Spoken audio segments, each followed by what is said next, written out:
Assalamualaikum warahmatullahi wabarakatuh. Bismillah, alhamdulillah, wassalatu wassalamu ala rasulillah, la hawla wa la quwata illa billah, amma ba'd. Yang berbahagia, yang kami banggakan, yang kami cintai, siswa-siswi kelas 9 yang alhamdulillah kita bertemu kembali dalam pembelajaran secara virtual atau secara daring. Sampailah kita pada materi hiwalah. Kalau pada pertemuan sebelumnya kita sudah membahas tentang hutang piutang dan gadai, pada pertemuan kali ini kita lanjut materi kita tentang hiwalah. Hiwalah secara bahasa artinya pindah. Sedangkan menurut syara adalah memindahkan hak dari tanggungan muhil atau orang yang berhutang kepada muhal alaih, yaitu orang yang menerima hiwalah. Hiwalah ini juga bisa diartikan sebagai pemindahan atau pengalihan hak untuk menuntut pembayaran atau menagih hutang dari satu pihak kepada pihak. Dasar hukum dari hiwalah adalah firman Allah di dalam Al-Quran, yang mana ayat ini cukup panjang ya. Mungkin ayat ini adalah ayat yang paling panjang di dalam Al-Quran, yaitu ayat tentang hutang, pencatatan hutang.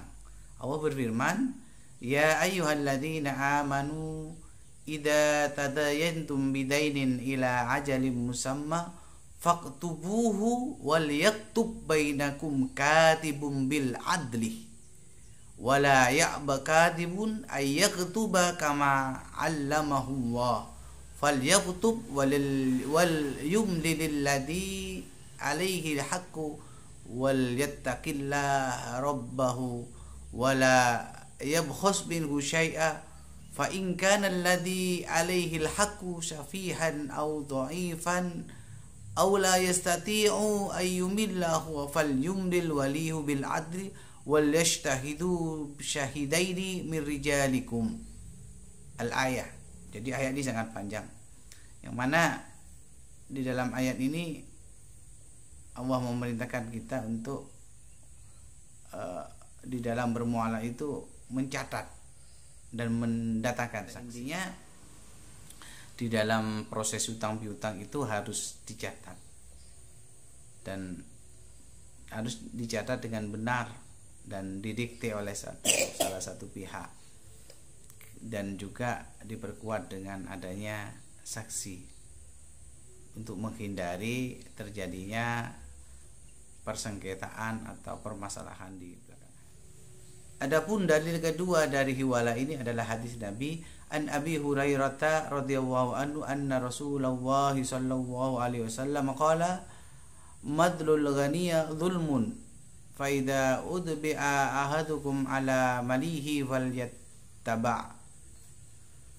Dari Abu Hurairah radhiyallahu an bahwa Rasulullah sallallahu alaihi wasallam bersabda, memperlambat membayar hutang yang dilakukan oleh orang kaya merupakan perbuatan zalim. Jika salah seorang kamu dialihkan kepada orang yang mudah membayar hutang, maka hendaklah beralih, diterima pengalihannya tersebut. Hadis riwayat Bukhari Muslim.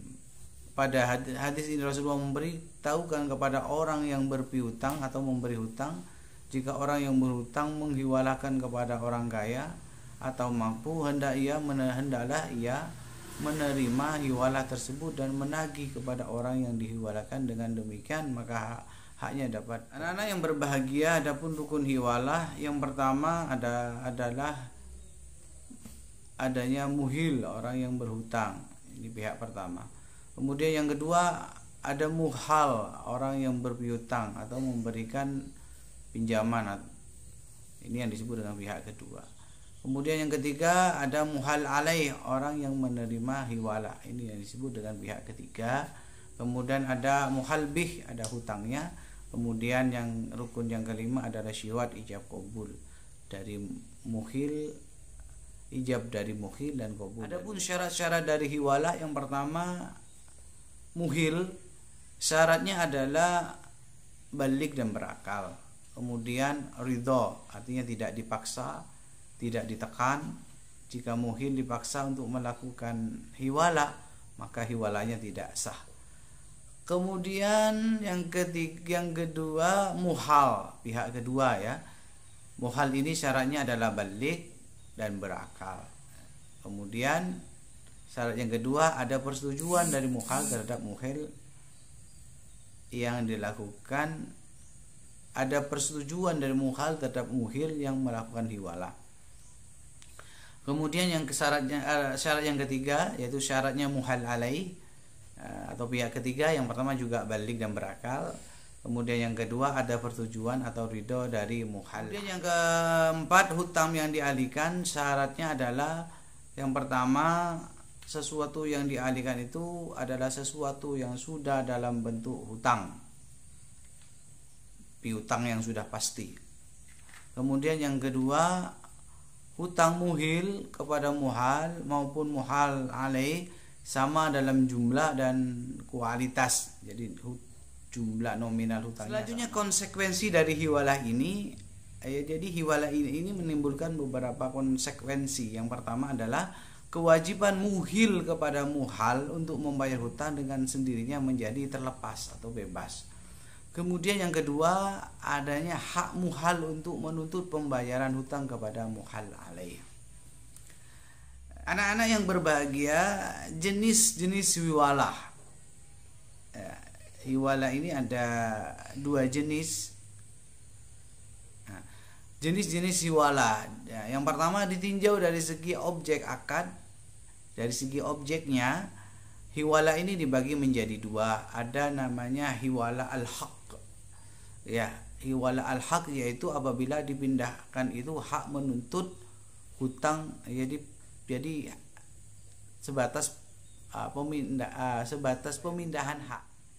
Kemudian yang kedua hiwalah ad-dain, yaitu apabila yang dipindahkan itu kewajiban untuk membayar hutang. Ya, kewajiban untuk membayar hutang.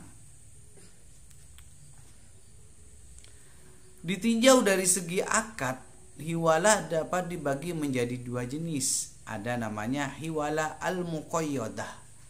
Hiwalah al-muqayyadah, pemindahan bersyarat, yaitu pengalihan sebagai ganti pembayaran hutang muhil pihak pertama kepada muhal pihak kedua. Contohnya begini, si A berpiutang kepada B 5 juta misalnya, sedangkan B berpiutang kepada C 5 juta.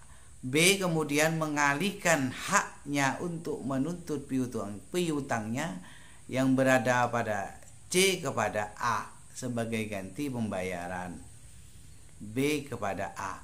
Dengan demikian hiwalah al-muqayyadah pada satu sisi merupakan hiwalah al-haq karena mengalihkan hak untuk piutangnya kepada C, menuntut piutangnya dari C ke A. Ya, ini yang disebut dengan pemindahan hak. Sedangkan di sisi lain hal ini merupakan hiwalah ad-dain karena B mengalihkan kepada A, menjadikan kewajiban C kepada A, jadi pemindahan hutang. Ya, pemindahan. Kedua hiwalah al-mutlaqah, pemindahan mutlak, yaitu pengalihan hutang yang tidak ditegaskan sebagai ganti rugi terhadap pembayaran hutang muhil kepada muhal pihak kedua. Contohnya A berhutang kepada B sebesar 5 juta. Kemudian A mengalihkan hutangnya kepada C sehingga si C mempunyai kewajiban membayar hutang A kepada B tanpa menyebutkan bahwa pemindahan itu sebagai ganti rugi dari pembayaran C kepada A. Dengan demikian, maka hiwalah al-mutlaqah hanya mengandung hiwalah ad-dain saja, karena yang dipindahkan hanya hutang A ke B menjadi hutang C ke B.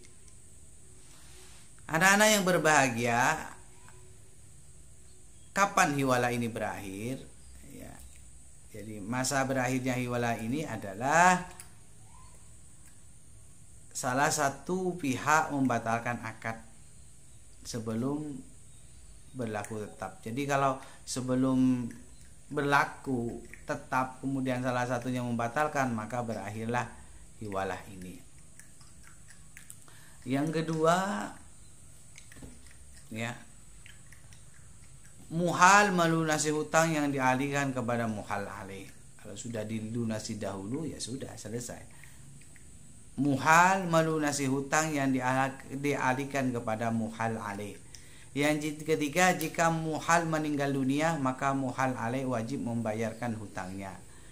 Yang keempat, muhal membebaskan muhal alaih dari kewajiban hutang yang dialihkan. Anak-anak yang berbahagia, selanjutnya yang terakhir, hikmah dari hiwalah. Jaminan ya, selanjutnya hikmah dari hiwalah. Yang pertama adalah jaminan atas harta orang yang memberi hutang kepada orang lain, di mana orang yang berhutang tidak mampu membayar hutangnya. Bukan berarti harta orang yang berhutang hilang begitu saja, namun bisa kembali lagi melalui perantara orang yang ketiga, muhal alaih, yang akan menanggung dan membayarkan hutang itu. Kemudian hikmah yang kedua, membantu kebutuhan orang lain, di mana muhil, orang yang berhutang, akan terbantu oleh pihak ketiga, muhal alaih. Kemudian muhal, orang yang berhutang, terbantu oleh pihak ketiga yang menanggung pelunasan hutang tersebut. Jadi ini hanya pengalihan saja, pengalihan hutang dari satu kepada yang lain. Misalnya A punya hutang ke B, sedangkan B punya hutang kepada C. C punya hutang ke A. Karena A punya hutang ke B, kemudian B punya hutang ke C, sedangkan C punya hutang ke A, ini maka dialihkan. Ini penjelasan Pak Guru. Selanjutnya tugas yang harus kalian kerjakan adalah membuat rangkuman sebagaimana apa yang sudah Pak Guru jelaskan. Jadi kalian membuat rangkuman dari penjelasan Pak Guru yang sudah Pak Guru jelaskan dari awal sampai akhir tentang materi hiwalah. Demikian, semoga bermanfaat. Wassalamualaikum warahmatullahi wabarakatuh.